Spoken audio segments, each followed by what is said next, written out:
Hi guys, welcome to the channel. My name is Kadi. Today we're having a segment called Talk About It Thursday.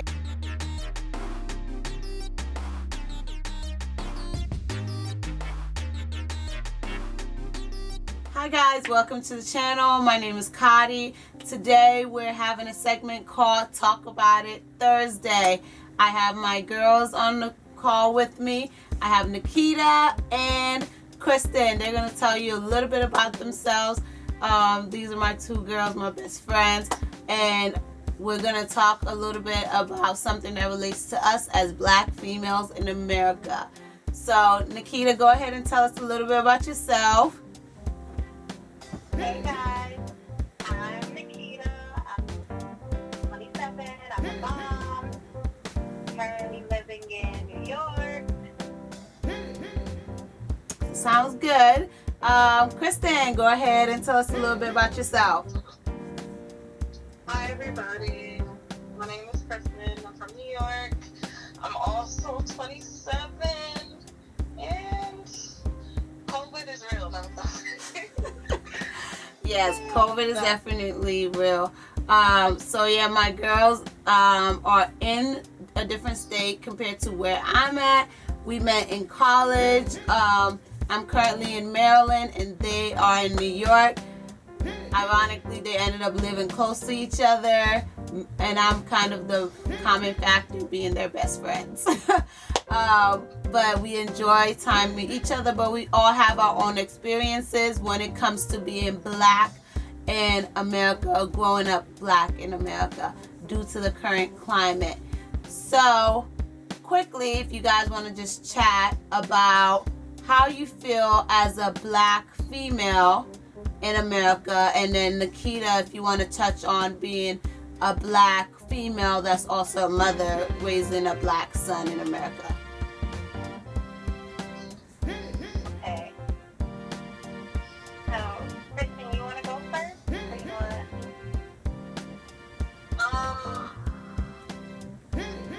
Well, I'll just say, I'll start it off here, because basically, I've been having a lot of talks with, like, my family, with just, like, everything that's been going on, and, you know, the climate change of, like, people finally, like, slightly acknowledging the fact that, you know, a lot of people don't realize the struggle that Black people have to go through on their daily basis. And as a Black woman, you know, I feel like we're at the end of the totem pole. I mean, people always argue that it's the Black man. Now, don't get me wrong, they do go through a larger struggle, but I feel like the Black woman is even worse because, you know, you have to think about gender as well. And the Black woman is not protected in this society, so, like, it's definitely a different experience that, you know, we're starting to see because, okay, I know that there's been, like, a uproar about, you know, police brutality and, you know, Black lives not being equated to the same justice as our non-person of color counterparts, and it's like, you know, you see, like, everybody's, you know, rolled up and marched, you know, to get some type of justice with George Floyd. You know, we're still going through that process, but then we have somebody, for example, Breonna Taylor's situation. She's the same age as us, and basically she was killed in March, sleeping in her bed. And there's no arrest. There was only a firing, and once the protest and the social media frenzy died down, now it's just like it's silent. It's terrible. Like I really don't feel like the Black woman is protected in America. So yeah, we're gonna touch. I understand where you're coming from on that part, because I feel like where I understand the part where it's saying we're not protected, and I feel that because it's like we take on this role so much where we're trying to, like, take care of everybody else, but when it's time for us to be taken care of, nobody's there. Like, and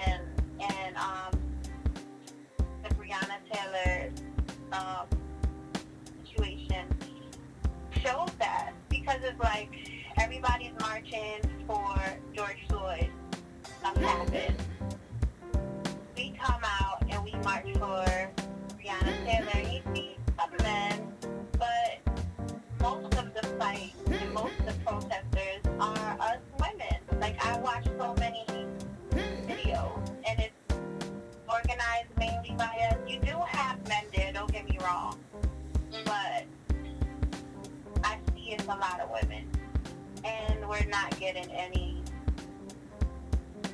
anywhere with her situation. Yeah, I definitely agree with you guys on that. I feel like it's just been a generational thing where us as females, black females, we get the end of it all. We have to deal with all aspects of racism, inequalities when it comes to gender, even within our own culture sometimes. But I feel like we always show up and show out in a way. Like, we always go and support, even if we are not,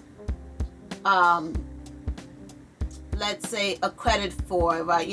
Or given praise. We still show up. At a lot of these protesters that you're saying, yes, there are a lot of black females there supporting,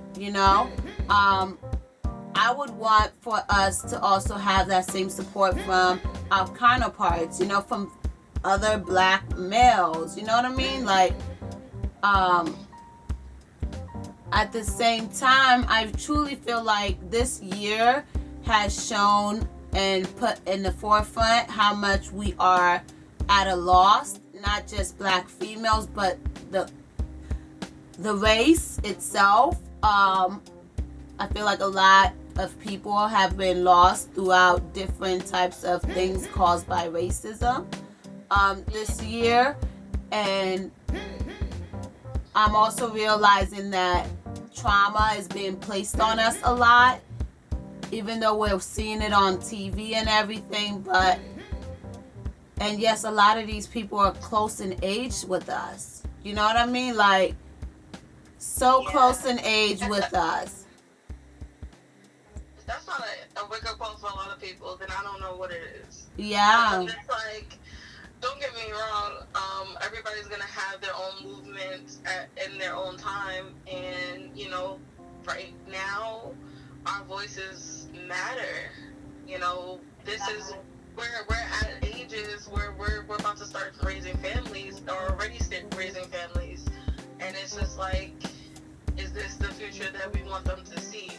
If we feel like I don't want to say our families, our ancestors failed or anything like that, but how do we progress this problem to move forward so that this is not as much of the issue, if not an issue anymore in the future for the next generation to come? You know what I mean? So, that gets to you, Kita. How do you feel raising a young future black man? Honestly, I'm terrified. I'm not even gonna sugarcoat it, not even gonna hide that part. I am so afraid that it's like, I've been talking with his father. When he comes of age to do all these things that, young kids do, hanging out with their friends and, going places on their own, even walking to school on his own. I'm sorry if he might feel that I'm going to be a helicopter mom, but I don't feel comfortable with him doing those things. Granted, he's only 6, but I'm just like, you see these kids, they're, especially where I live at in New York, in the Bronx. You see these kids and they're so young, as young as 9, 10, 11, hanging out with the wrong kids, and you see these little kids being arrested. Yeah. And I'm like, how can me as a mother, I want to try to do everything I can do to protect him. I'm trying to figure out that balance.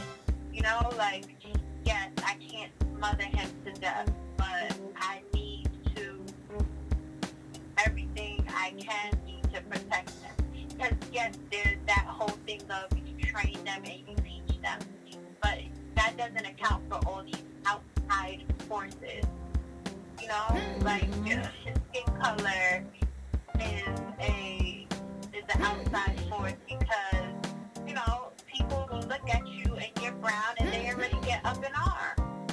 Like even being with a black man is tiring because it's like every moment they're away from you, you have to worry like, are you gonna make it back okay? Yeah. And that part is scary. Like today, Emmanuel went to some gas station in Yonkers, and the gas machine malfunctioned and gas sprayed all over him, right? So he went to the attendant and he's like, oh, you know, your gas pump malfunctioned, and instead of being met in an apologetic tone, he was met automatically by some screaming attendant. And I'm just like, wow, like this doesn't even make any sense.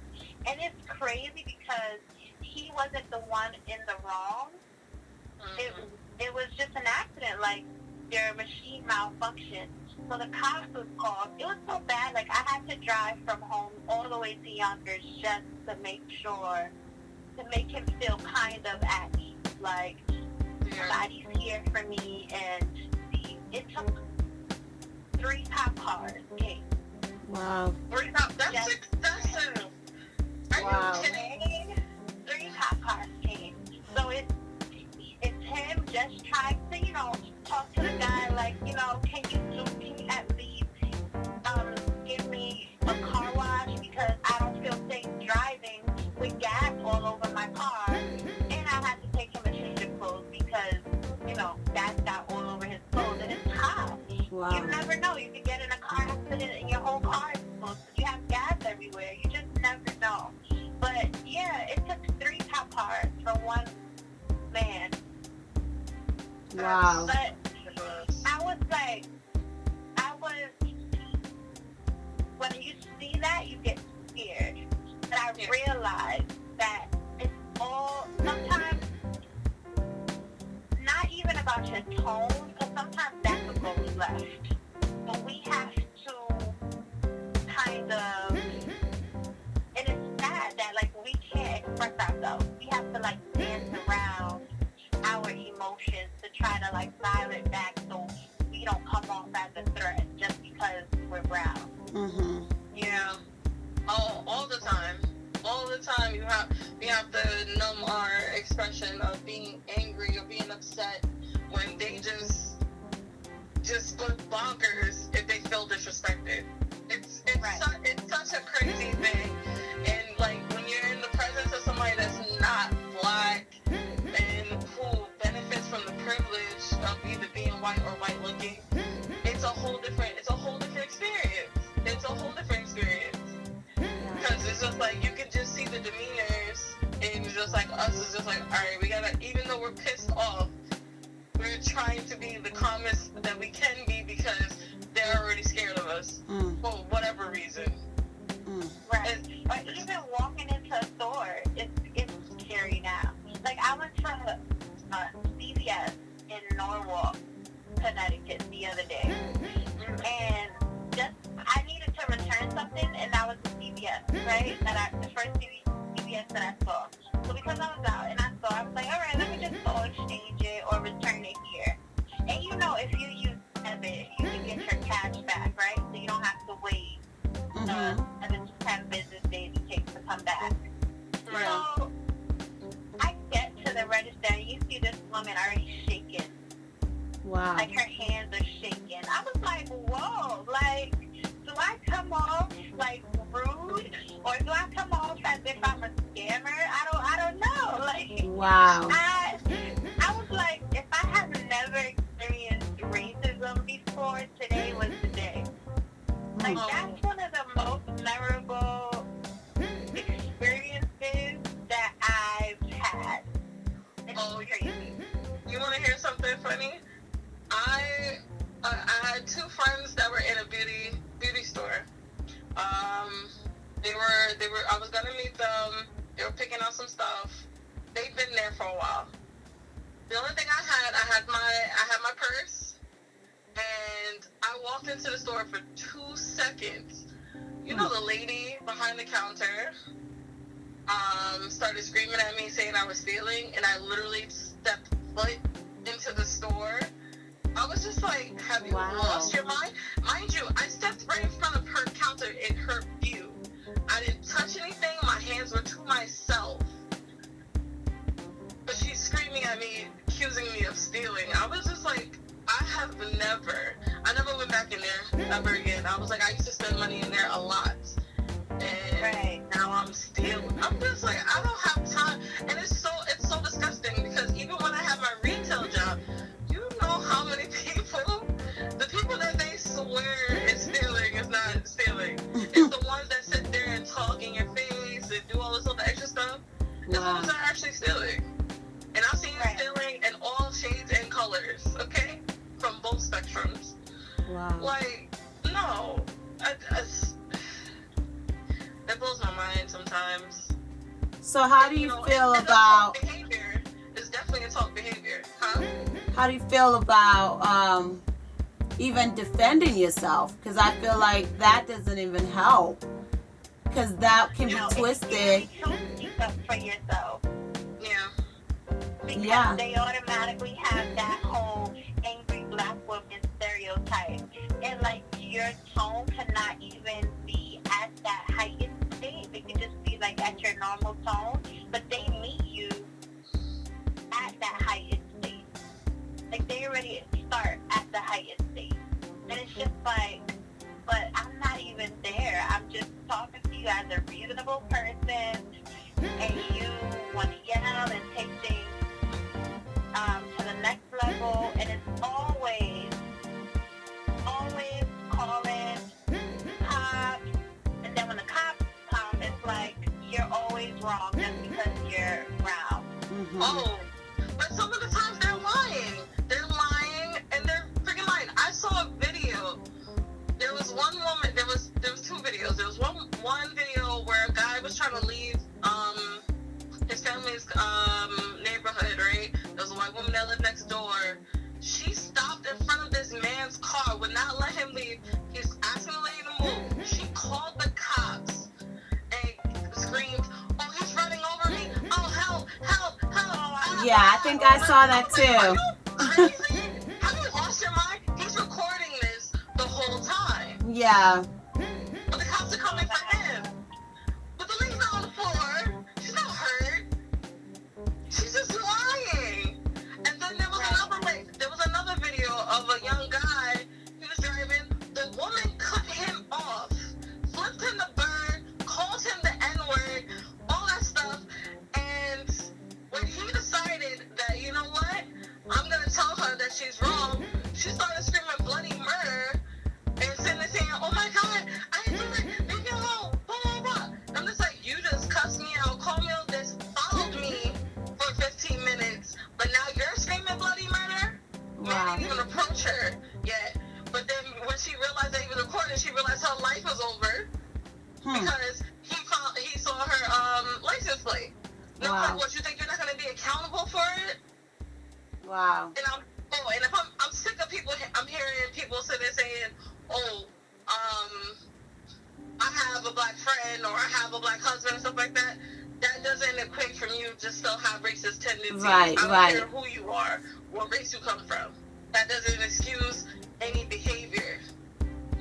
Right, that ticked me off. I saw one the other day too. She was like, "My father is black," and I'm just like, but how? Like, how are you racist right now? She was being so aggressive and so racist to some. I don't know if it was a woman or a man. I can't remember the whole scenario. I just remember her saying, "But my father is black, and I'm not racist." And I'm just like, wow. You are. It's like, yeah. It's possible to hate yourself. It's okay. And you know what gets me?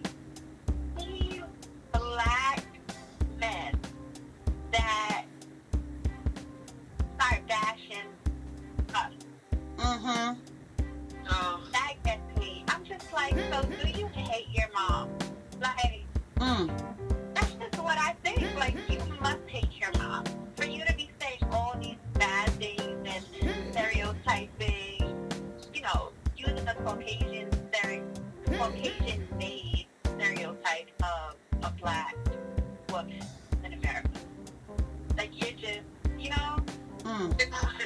it's disgraceful, and it's just like, this is the reason why half of the time we feel so attacked, or we have to always be on the defensive, is because the people that we would hope that would be in our defense are, some of them, not all of them, some of them, Yeah, some of them. like, I feel like you hate yourself. To me, when I hear a guy say that tells me that he don't like himself too much. Like, his idea is not what he looks like. Like, that's just my opinion, of course. Yeah. Because I'm just like, for you to sit there and bash somebody, because I'm just like, when I hear guys just like bashing black women, and I'm just like, you came from a black mother, got you. You don't like yourself, got you. Man, if we can go on all day about, you know, how twisted our culture has become based off of, like, perpetuated racism that's been instilled in us. Yeah. It's terrible just to, like, hate yourself so much because you've been shown ideas that's better. But that's why I feel like we get the worst of it. You know, Yeah. like, as a black woman, we're always fighting. Majority of the time, most of us are fighting for the culture, fighting for our black men, our black sisters, our black siblings, right? All the time. But within that culture in itself, most of what media is portraying as beautiful, right now we're trying to portray our own beauty, right? By just posting pictures of ourselves and promoting ourselves. But most of our black brothers or black men tend to go towards some other culture. You know what I mean? And at the same time, whenever a black woman, let's say, goes for a white guy, they're bashed. You know what I mean? Like, put down upon. But when a black man does the same thing, I feel like it's usually accepted. You know what I mean? Like, by them or praised in a way. Right. And truly, excuses always like, oh, it's because I can't deal with a black woman's attitude. You know, women is supposed to do this and do that, and. But I also feel like we, as black women, we tend to love really deeply and commit to everyone around us. A lot of times we excuse a lot of things as well, just because of that love and protection. That's why when you were talking about raising a black boy who's gonna be a black man, it did hit me, and I wanted to have this conversation because that boy that's gonna be a black man is my godson. You know, and we want to instill in our future kids or my godson to be independent, you know, to stunt his style, be his creative self. At the same time, it is scary. Like, if he is this person that we're portraying him to grow to be, you know what I mean? But then he stepped out of this world and he is showing his best self. Someone out there is on the verge of trying to just hurt him. Is going to do whatever they can to hurt him. Or us as black women, we also get that as well. You know what I mean? Like, we're in the household trying to promote self-worth. But then once you go outside, it's like that's diminished, but you still have to kind of, I feel like this might be the right analogy or not, but it's like you're being stabbed every parts of your body, but you still got to continue going. Like, you're constantly bleeding, but you still got to keep going. And it's really hard because, yes, we would want to be out there protesting, fighting for all these lives that have went in vain in some type of way, you know, because the justice system is not going the way it's supposed to. And the justice system was basically built to work against us from the get-go. Yeah, it wasn't created for us. The justice system. I don't know if you guys saw that video that I posted with Judge Toller. When she broke that down, it hit home. She was like, listen, we went from picking the cotton, and now we are the cotton, which basically means that the product of the slavery has shifted. So the point of slavery before was for the goods, cotton. Now since slavery is technically abolished, right? They had to change the type. They had to change their rules in order to keep it legal. And the only legal form of slavery is incarceration. And that's why the system was not made for us. It was made to keep us enslaved. Right? And so I had to stop myself from thinking like, oh my God, every white person is out to get me. Because that's not the case. Right. So like and that's why I'm glad you said, you know, just because we're talking about this topic does not mean that we're anti any other race. We're speaking on our perspective of being being a black person in America. Yeah. In the era, I guess, where we were kind of, I feel like I was blinded before 2020. I feel like I was blinded because I'm like, oh my God, racism is still here. Like, not saying that it wasn't there before, but like now it's in our face because they're not scared no more. Wow. They're not hiding no more. I felt like that from after Trump got elected, and I still stand by that. They got a sense of security, and I don't know where it came from, but it's very disheartening. Like, just seeing, like, okay, I saw a woman questioning I think the guy was Filipino or something, questioning him for putting Black Lives Matter on his own property, and then telling him, oh, well, you can't do that, it's disturbing to the other neighbors in the community, and plus I know that you can't do that because you don't own this home. Could you imagine somebody telling you that you don't live in your own house? Like, it was amazing. Maybe that's a black guy too. That they have it now is like baffling. But that's just like, I knew that it was there, like, on the, you know, not to say that every place is bad, but like, I'm so used to seeing it on that side, but now it's just like the people in the street, like your neighbors, people that could be your neighbors, or, you know, everyday people. I feel like I just was like baffled. I don't know why, but maybe I was living under a rock. I don't know, but maybe I just wasn't places where it was too, you know. I think also because the neighborhoods we grew up in, we kind of knew, our parents knew who they were living around, their surroundings. So, and often cases when we were watching movies, the people that call the cops were these rich, you know, snotty, you know, type of people. But I didn't expect it to be someone's neighbor, knowing that it takes a process for somebody to purchase a home, but even within your home, you're not even safe anymore.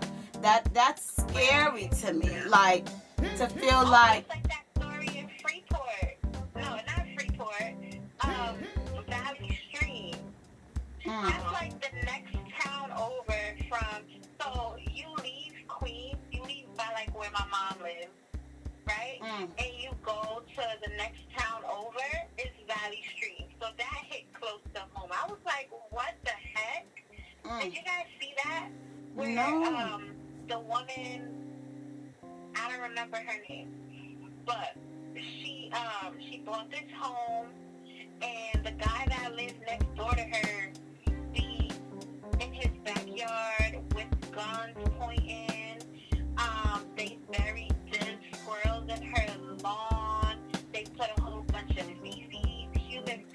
on her lawn. I might have seen it. See that? And she can't, she can't even throw away her trash. I think I've seen that. Yeah, and she had like the big yellow post-it notes on her door. Yes. Wow. Yeah. So that story moved me, and I was just like, oh my God, like if we as a race stick together, we could be so powerful. But that's what they don't want. They don't want us to be sticking together. There's so much that we could go into on this topic. It's just like, Yes. it's never ending. We're all over the place because it's just that many issues. Yes. Like, Oh, girl, you don't even understand how stressed out I've been watching the news. And just like, you know, the period of all this happening when a lot of people are at home or working from home. yeah. And we're unemployed now. And, you know, like, that's already a stress within itself. It's just like, now you gotta work on your survival stuff on top of being scared to come out your house because you're not the right shade of color. Yeah. You know, like, it's a lot to take You're gonna run into a Karen on a grocery run. I don't even know how, like, some of these names just end up being so catchy. You know what I mean? Like, and it just fits. Run into a Kevin and stuff just starts turning a whole different thing. Karen, Kevin, Becky. I'm telling you. Age groups. I was like, who's that Kevin to me? Right. They in their 20s, they are Becky. If they in their 50s, they are Karen. But Wow. I remember the over the 50 and the 30s part. I was like, what the hell? They had it's crazy. It is a large topic in itself because we're living it, you know, and I always believe history repeats itself, but when you're living in the time when it's repeating itself, it's like, damn, it is scary. And we always imagine what our ancestors and those that went through certain eras, what tragedy, right? What happened, but we took it from the books that were written. But now it's like, what the flip are we going to say in the future? Right. And you know, it's crazy, like, because we hear it and we think it's so long ago, when it's not. Right. I was talking to my grandmother, and she was like, yeah, I went to school during segregation. And I just looked at her, I was like, wow, you're old. And she was like, no, I'm not old. This is not that long ago. Right. I was like, wow. And then my great-grandmother was like, yeah, she used to pick cotton. And I was like, wait. What? I'm gonna need you to pause right there. Yeah, because she just turned 90. Wow. And she was like, yeah, I was born in 1929. Mm-hmm. Yeah. That's Or definitely a peak 1930, time. one of them. And I was like, That's Wow. definitely a peak time, yeah. No, I feel like this. We've made a lot of progress, but sometimes, you know, there's just gonna be more ways to push us backwards again. So it's our duty to, you know, keep pushing forward and trying to push the next our mission to, you know, unite us, because we can't do this with us being so dysfunctional, because they thrive on us being separated. Yeah. right. And there's so many things, like, in this whole social construct of America that it's already embedded. Like, it's embedded to keep us separated. And we just have to try to get over those things. Right. And it sounds crazy to say, like, get over it. Because it sounds like I'm not being empathetic. But it's just like we have to in order to move ahead. Yeah. Well, if you don't know your history, you're bound to repeat it. And, Yep. you know, I'm hoping that people take this time to use it to, you know, understand their history, where their lineage comes from, and, you know, learn from the mistakes of our ancestors, and also take note of things that progressed put our own spin on it so that we can push ourselves further. We should use this time that we're cooped up in here, stuck. Yes, we can go outside. In our own history book. You know what I mean? Yeah. So, like, I would suggest to journal so we don't forget. Because if we don't write it down, if we don't talk about it, history will be written for us. Like, somebody is out there writing a big book right now. And it's going to be based on a certain narrative that they want to like portray out there.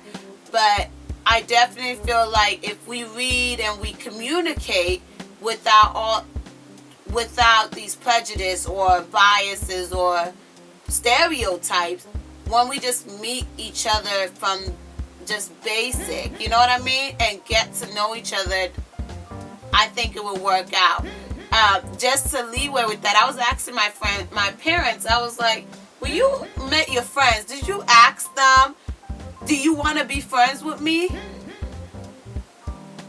And they were like, no, we just became friends.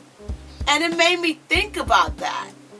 Like, even with us, like, we just became friends. You know what I mean? Like, we didn't really just ask each other if we want, because there was that vibe. There was that sharing of,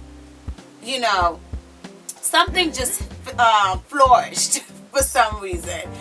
But I feel like some people always talk about how when kids are young in the playground, they're all friends, They always bring up that example.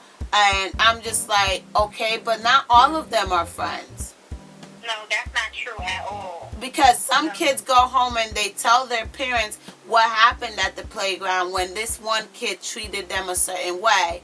Well, where did that kid get that from? I saw the kid in the playground.